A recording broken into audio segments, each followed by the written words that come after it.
Hi there, Sanmunani Molweni. Welcome to Fix channel. If you're new here, please subscribe before the end of the video. If returning, thank you for love and support. I appreciate you. Uthando Nes'thembu. Hey, le video le angazi noma ngizothi iyihlaya noma ngizothi mina ngiyadelela.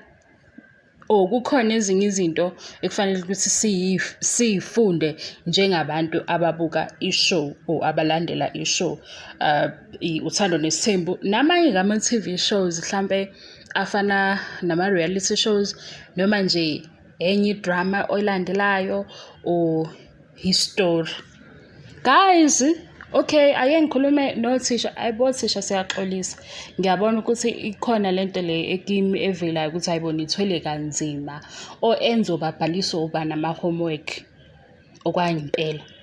Ngoba ngathi abantu bayahluleka ukulalela, ukuthatha lento abanikwa yona nokubuza imibuzo kuqondene nalokhu okukhulunywa nabo. So oenza uma bebhala laphayana ama-homework befunda isiZulu or noma yiphi language ekhona. Okay-ke mina esikoleni ngifunde i-English nesiZulu because ngifunde KZN. La amanye ama-languages ngayifundela mina. Yithi-ke ngichazele i-story, umuntu obhala i-story kunama-characters ahlukene angafani. I-TV drama inama-characters angafani.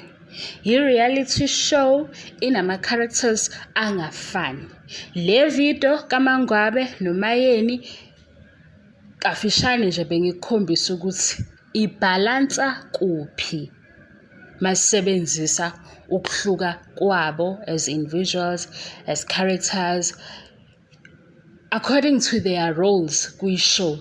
Hayi-ke Isgaxa Sendaba ngithola abantu abazohleka la bathi ayibo awuyazi lento oyenzayo wena wenza i-flop. Ngithi mina shame. Phela mina ngazifunda izincwadi namanje ngisayifunda iy'ncwadi nama-magazine ngiyawafunda. Ikhona nje enye ebengizoyiqeda manje ekhuluma ngesithembu, but lo muntu indlela akhuluma ngayo ngesithembu uhlukile ku-deep. And lesi sithembu engifunda ngaso kule ncwadi yilesi esijwayele ukuthi sizwe ngaso abantu uma behleba. So before uzame ukuthi mhlampe wena uyahlekisa or ubona ukuthi ngiyabheda, uboyilalela ivideo ukuthi imayelana nani. Because mangithi mina ubaba uMseleku bamnikeza i-support enkulu kodwa kubonakali umqondo ofihlekile lowo. Why? Because abanye bazobona ukuthi hayibo la amakhosikazi wona aphuma eceleni.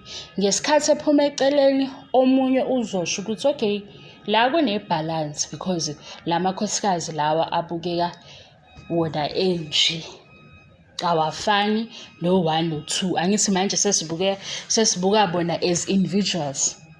Kaze nganitshela ngathi mina kule yami channel ukuze ukwazi ukulalela uyithathe nento engizwile, shiya phansi into ye-group. Egroupini hambani niyophaphelana khona senijabula kuyi-group nisho ukuthi your favorite ubani, hey kwasha kwacima Isgaxa, because mina ngiyakunikeza umqondo wento engiyishoyo. Wena sekuyakuhlula ukuthi uyithathe uyeza la ucabanga ukuthi uzokwenza mina ihlaya. Mase ngithi mina ngesikhathi wena usebenza mina ihlaya because lento engiyikhulumile ngiyayazi mina. Ngiyayazi, ngingaze ngikutshele futhi ukuthi okay mawubani ukuthi awuyizwa awuhambe uyiseshe nge-English uzoyithola lento. Mawubani ukuthi futhi awuyi-understand awuseshe ukuthi incwadi ibhalwa kanjani. Useshe ukuthi i-reality show isebenza kanjani. Mase uthatha umsebenzi we-script writer kube wuwe i-script writer. Mase kuwena i-script writer uzokwazi uku-understand ukuthi uMacele uyi-supportive wife. Lento vele ebonakalayo i-character yaMacele. Makhumalo sizothi u-peaceful noma u-understanding yilento le ebonakalayo. Mase kuthi uMayeni noMangwabe bayaphuma eceleni. Kulena-ke nto ya-social media ehlezi inomsindo, okuno-cancel culture, okunazo zonke ezinye izinto okuvukwa nje kuthiwe asikhansele ubani. Uma ivuka-ke leyo debate, ukhona umuntu ozothi musani ukusukela uMseleku nge-TV show yakhe because amakhosikazi amanye kule TV show ayakwazi ukuzikhulumela. Ayibonakali le ngcindezi.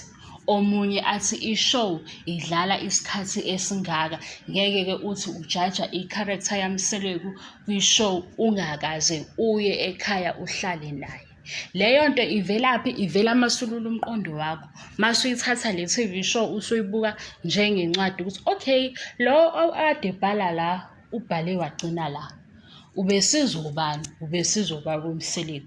Ngoba uma uyibuka nje i-show from season 1 ufika ku-season 6, uyabona ukuthi leli side elivela ku-TV yisayidi likababa uMseleku. Why ngisho njalo? Ngoba ikhona indawo yokuthi ezinye izinto zifihliwe, bayazifihla. So ungezi la uzongitshela ukuthi bebe-happy eMabhida, bebe-happy eSandton. Ngihlaziya i-TV show okwamanje. Ilandele leyo nto. Uma ngithe nje i-TV show noMangwabe noMayeni, kwi-TV show phela, kwi-TV show, kwi-TV show. Manje uma uMangwabe nobaba uMseleku besehhotela, yimi futhi ozothi ngithi ayibo, kwaze kamnandi ukubona uMangwabe nobaba uMseleku bebesehhotela. Lokho akuhlangene ne-TV show because asikubonanga ku-TV show. Yini-ke e-difficult lapho? Yini enzima? Hayibo, othisha bayahlupheka-ke kodwa-ke. Angisazi noma phela sengiyadelelani uma sengisho leyo nto. Ngoba phela manje yonke le nto ebuye i-TV show iyakufundisa. Kuba ukuthi-ke phela ukufunda kwakho ufunda into e-positive noma e-negative. Kufana ngisho opopayi, ingane la uma uyibukisa opopayi, mhlawumpe ubone ukuthi ingane ayisazi kahle isiNgisi or i-English. Ngokuhlala uhlalisa ingane ilalela opopayi, angithi opopayi bakwi-level yengane, iyawacosha amagama, iyawafunda. Wena uzofika ukuthi hayi opopayi bayabhora, uncishe unani opopayi, kanti unana njalo uyasithatha isiNgisi. Usakwi-level yakhe yokufunda i-English, nabo opopayi bakwenzela umsebenzi. Ngobani? Bakhuluma nge-English. Naye i-TV show uyeza ufikise uzokutshela ukuthi hayibo, umuntu obhalayo shuthi ubhale kanje, ukuhlaziya kwami, because asikho isidingo sokuthi ngizolandela yonke into abayisho ku-TV show. Kodwa wena uma uyithanda ngaleyo ndlela uzoyilandela ngaleyo ndlela, because mina ngiyabuka ngithi oh wow, sisabuka u-season 5 kodwa sibuka u-season 6, ngoba ngiyayibona ukuthi le chapter esigcinwe kuyona ku-season 5 siyaqhubeka. Uthondaba liphi asakafiki kulona, ngoba manje nanguMamtolo osekuyisgaxa esikhona. Ngiyayichaza-ke leyo nto ngale ndlela engibona ngayo, wena-ke usungithatha otherwise rather than uzothi yi-flop le nto oyenzile. Babo, cha nami ngiyena umuntu lo othi abantu singabahleki, umuntu umbonise into ngendlela obona ngayo. Ngasibhala isiZulu mina. Ngicabanga ukuthi isiZulu ngesikhathi sethu sabhala uphepha 1 nophepha 2. Uphepha 2 ngiyaphosisa yini? Awungekho uphepha 3, ogcina uphepha 2. Yilawo obuzwa okuhlanganiswa yonke into. Phela isiZulu ne-English ufunda ngendlela efanayo. Ukuthi nje yikho mina ngibuye nga-understand ukuthi umuntu uma yazi i-English kakhulu yini ezo-undermine lo ongayazi i-English, ngoba nje i-language. So kuba nalento-ke, ngicabanga ukuthi ka-matric, sengibala ngami, ka-matric kuphela kuba khona leyo ncwadi leyo eniyifundayo unyaka wokuqala uze uyophela. Leyo ncwadi leyo ncwadi seniyobhala ngayo-ke i-exam. Kule ncwadi ngeke bekubuze yonke into ephakathi, kodwa zikhona lezi ndawo lezi ey'julile encwadini okufanele wazi ukuthi le part izophuma, fanele uyazi, bayayifuna leyo. Kuleyo ncwadi leyo kunabantu abahlukene. Njenge-The Wife. I-The Wife, angithi manje siyabona ukuthi sekukhona i-TV show, kwabakhona nencwadi. Laba abafunda incwadi abajabulile ngoba basuke bayifunda incwadi bazakhela emqondweni laba abantu abafunda ngabo encwadini. Manje mase kufika ishow ayisafiki nalabantu abanabo, sebebancisha ubumnandi bencwadi. Thina abanye-ke sithi hhayi phela hhayi bo, ngeke sizwe ngani ngoba yini enifunda incwadi, siyekeleni thina sibuka ishow ngendlela eyiyona. Yileyo nto-ke sithando sami, yileyo nto. Kune-TV show. I-TV show mawuthanda ungayihlaziya njengencwadi, mayithanda ungayihlaziya njengomuntu oyibhalile, uveza ubuhle balo obhalayo, i-script writer, uveza ukuthi abantu laba abenza umsebenzi behind the scenes singababoni umsebenzi wabo muhle kanjani, izinto engazibhala. Njengo-sound engineer. U-sound engineer uyasi-alert ukuthi okay, nasi-ke Isgaxa. Kwenzeka kuphi lokho? Kwenzeka uma kukhona into ezobaxabanisa. Nje la kuMakhumalo episode 1, uMakhumalo before abuze uMangwabe ngendaba kababa, umbonile ukuthi ujike kanjani ngobuso, namehlo akhe abanjani, ne-sound yase ithini emva kwalokho. Waseyabuza kuMakhumalo ukuthi-ke ezinye izinto siyibona ngoba sesiyibona ku-TV, Mangwabe kunjani lokhu nalokhu. Yi-art-ke leyo.